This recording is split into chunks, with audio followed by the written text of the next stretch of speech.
اللہ تعالیٰ فرماتے ہیں ماں کے پیٹ سے تو تعلیم لے کر آیا ہے, تجھے کوئی سکھانے نہیں گیا کہ ماں کا دودھ اس طرح چوسا جاتا ہے, اس طرح سک کیا جاتا ہے. اللہ فرماتے ہیں ماں کے پیٹ سے میں نے ہی تجھے وہ نالج دیا اور تو نے اپنی زندگی کا آغاز کیا, روزی ملتی گئی, تو بڑھتا گیا بڑھتا گیا بڑھتا گیا, تو نے نالج بھی حاصل کیا, تو نے دنیا میں ترقی بھی کی, یہاں تک کہ تو عمر کے اس حصے پر پہنچ گیا کہ جب تو جوان ہو چکا تھا. اے میرے بندے, اے میرے بندے, اے میری بندی, کھلایا میں نے تجھے, بڑا کیا میں نے تجھے, روزی میں نے تجھے دی, لیکن جوان ہوتے ہی تو میری ہی نافرمانی کرنے لگا, تو میرے حکم کے خلاف چلنے لگا, تو کہنے لگا نماز سے کیا ہوتا ہے, دین سے کیا ہوتا ہے, میری اتنی نافرمانی کرتا گیا. اللہ فرماتے ہیں ساری مخلوق مجھ سے شکایت کرنے لگی, اللہ یہ تیرا بندہ تیرا کھاتا ہے, یہ تیری بندی تیری روزی کھاتی ہے, اس کے باوجود یہ تیری نافرمانیاں کرتے ہیں. اللہ ہمیں حکم دے دے ہم ان کے اوپر عذاب کو مسلط کر دے.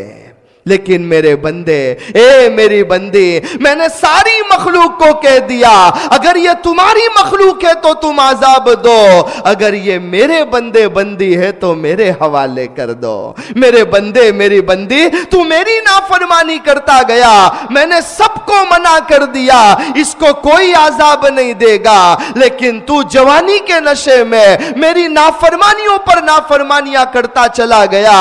میں چاہتا تو تجھ پر عذاب بھیج دیتا, میں چاہتا تجھ پر موت بھیج دیتا, میں چاہتا تجھے بیماریوں میں مبتلا کر دیتا, لیکن میں تجھے مہلت دیتا گیا, تیری جوانی غلط کاموں میں گزرتی گئی, یہاں تک کہ تیرے پاس بڑھاپا آ گیا. اب جب تو بوڑھا ہو گیا, تیرے ہاتھ پیر میں طاقت نہیں رہی, تیرے اولاد نے تجھے دھکے مار کر نکال دیا, رشتہ داروں نے تجھے الگ کر دیا, تو بالکل بے سہارا ہو گیا. لاٹھی کے سہارے پر چل کر جب تو نے دیکھا کہ کوئی تیرا پرسان حال نہیں ہے, تو اس وقت تو نے ہاتھ اٹھا کر کہا اے اللہ میں تیرے دربار میں آیا ہوں, مجھے معاف کر دے. اللہ فرماتے ہیں, ہمارے پیارے نبی صلی اللہ علیہ وسلم نے فرمایا, حدیث قدسی ہے, اللہ فرماتے ہیں اے میرے بندے میں اسی گھڑی کا انتظار کر رہا تھا, میں تیری اسی گھڑی کا انتظار کر رہا تھا کہ تو ایک دن میرے پاس آئے گا, مجھ سے معافی مانگے گا, توبہ کرے گا. میرے بندے میں تو اسی کا انتظار کر رہا تھا, تو نے جو کیا میں بھول گیا, آیا تو میرے پاس ہے, تو مجھ سے معافی مانگ رہا ہے. جا میرے بندے, جا میری بندی, تیری خطاؤں پر رونا, تیرا معافی مانگنا مجھے پسند آ گیا اور میں نے تیرے لیے مغفرت کا فیصلہ کر دیا. ایسا کریم ہمارا رب ہے, وہی رب ہمیں کہتا ہے اللہ کی رحمت سے امید کرنا, اللہ کے عذاب سے ڈرتے رہنا اور اللہ کی رحمت سے کبھی مایوس نہ ہونا. اللہ تبارک و تعالی یہ خشیت, یہ خوف, یہ ڈر ہمیں نصیب فرمائے, دین پر چلنے والا بنائے, اللہ کی رضامندی والی زندگی نصیب فرمائے. اللہ سب سے پہلے مجھے اور ہم سب کو عملی زندگی نصیب فرمائے. آمین یا رب العالمین. وآخر دعوانا الحمدللہ رب العالمین. بسم اللہ الرحمن الرحیم. الحمدللہ رب العالمین. اللہم صلی علی محمد وعلی آل محمد کما صلیت علی ابراہیم وعلی آل ابراہیم انکا حمید مجید. اللہم بارک علی محمد وعلی آل محمد کما بارکت علی ابراہیم وعلی آل ابراہیم انکا حمید مجید. ربنا آتنا فی الدنیا حسنۃ وفی الآخرۃ حسنۃ وقنا عذاب النار. رب اجعلنی مقیم الصلاۃ ومن ذریتی ربنا وتقبل دعا. ربنا اغفر لی ولوالدی وللمؤمنین یوم یقوم الحساب. اللہم انا نسألک الجنة الفردوس ونعوذ بک من النار ونعوذ بک من النار. اللہم انا نسألک من خیر ما سألک منہ نبیک وحبیبک محمد صلی اللہ علیہ وسلم ونعوذ بک من شر ما استعاذک منہ نبیک وحبیبک وحبيبك محمد صلى الله عليه وسلم وأنت المستعان وعليك البلاغ ولا حول ولا قوة إلا بالله العلي العظيم. اللهم إنا نسألك علما نافعا ورزقا واسعا وعملا متقبلا وشفاء من كل داء. اے پروردگار عالم ہمارے گناہوں کو معاف فرما. اللہ بڑے گنہگار و خطا کار ہے. الہی پوری زندگی تیری نافرمانیوں میں گزری ہے. مولا بدن کا ایک ایک بال ایک ایک عضو گنہگار ہے. الہی تیری بارگاہ میں آئے ہیں, دیا کی بھیک مانگ رہے ہیں. اللہ معاف فرما دے, مولا رحم فرما دے, اللہ کرم فرما دے, اللہ مغفرت کے فیصلے فرما دے, اللہ عافیت کا معاملہ فرما دے, مولا ہدایت سے مالا مال فرما دے. رب کریم تو ہم سے راضی ہو جا. اللہ تیرا ڈر نصیب فرما دے, تیری محبت نصیب فرما دے, خشیت نصیب فرما دے. اے اللہ مانا کہ ہم بہت بڑے گنہگار و خطا کار ہیں, لیکن اللہ ہم تیرا نام لیتے ہیں. مولا ہم سب ایمان والے ہیں, محمد الرسول اللہ صلی اللہ علیہ وسلم کے امتی ہے. مولا تیرے بندے اور بندی ہونے کی لاج رکھ لے, نبی کے امتی ہونے کی لاج رکھ لے, اور ابھی اور اسی گھڑی ہمیں معاف فرما دے. اللہ رحم فرما دے. مولا ہم تجھ سے دیا کی بھیک مانگتے ہیں. اللہ تو ہم سے انصاف مت کرنا. اللہ اگر تو انصاف کرنے پر آ گیا ہم پھنس جائیں گے مولا, ہم پکڑے جائیں گے مولا. اللہ ہم تو دیا کی بھیک مانگ رہے ہیں, دیا فرما دے, رحم فرما دے. اللہ بغیر حساب کتاب کے ہمارے لیے معافی کے فیصلے فرما دے. الہ العالمین یہ زندگی گناہوں میں ڈوب چکی ہے, تیری نافرمانیوں میں ڈوب چکی ہے. اللہ اتنے گناہ کیے ہیں کہ اب تو گناہ کا احساس بھی باقی نہیں رہا. لیکن اے ہمارے مولا جائے تو اب کہاں جائے, ایک ہی تو سہارا, ایک ہی تو آسرا ہے. اگر اس مغفرت کے عشرے میں تو نے مغفرت نہیں فرمائی تو مولا ہم کہیں کے نہیں رہیں گے. اللہ جیسے بھی ہے ہمیں معاف فرما دے. اللہ ہمارے روزوں پر نظر کر لے, ہماری عبادتوں پر نظر کر لے, ہماری تلاوت پر نظر کر لے. الہ العالمین ہم جو کچھ بھی ذکر اللہ کرتے ہیں اس پر نظر کر کے معافی کے فیصلے فرما دے.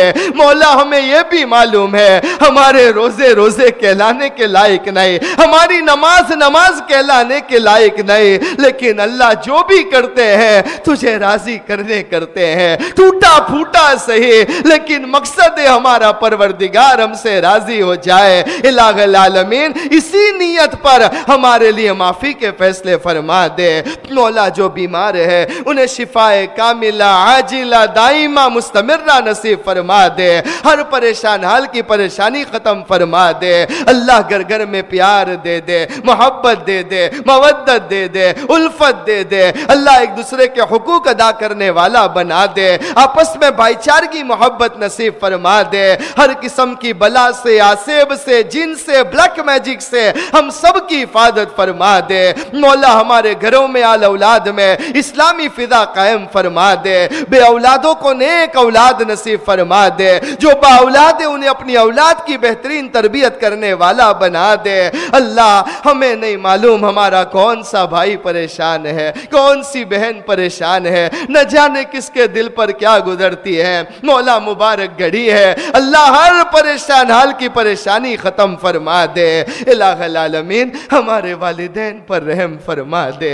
مولا ان کی عمروں میں برکت دے دے, ان کی بیماری پریشانی ختم فرما دے. زندگی بھر ان کی خدمت کرنے والا بنا دے, انہیں راضی رکھنے والا بنا دے. ہمیں ان کی آنکھوں کی ٹھنڈک بنا دے.